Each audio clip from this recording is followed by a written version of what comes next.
26 जनवरी यानी योम जमहूरिया मुबारक हो।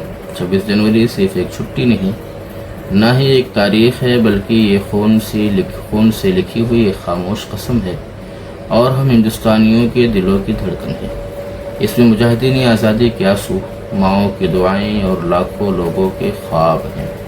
और उन लोगों की कसम है जो लोग भूखे सोए नंगे पाँव चले और वतन अज़ीज़ यानी हिंदुस्तान के लिए मुस्कुराते हुए जान दे दी।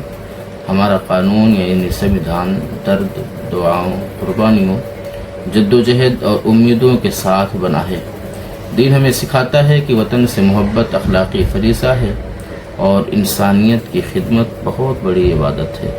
और क़ानून हमें ये बताता है कि फ़र्ज़ और इंसाफ और मुसावात के साथ मुसावात यानी बराबरी के साथ ज़िंदगी गुजारनी चाहिए। आए हम सभी मिलकर इस यौम जमहूरिया पर बेहतर शहरी और बेहतर इंसान बने, नफ़रत नहीं बल्कि प्यार फैलाएं और ये कहते रहें कि तू सलामत रहे ऐ मेरे गुलसिता। सर कटाते हैं तेरे लिए नौजवां, मिट गए हिंदू मुस्लिम तेरी शान पर। तेरी चाहत, तेरी मोहब्बत, तेरी आन पर खून से हमने सींचा है ये बोसता। तो सलामत रहे ऐ मेरे गुलसिता। यौम जमहूरिया मुबारक हो। हिंदुस्तान जिंदाबाद।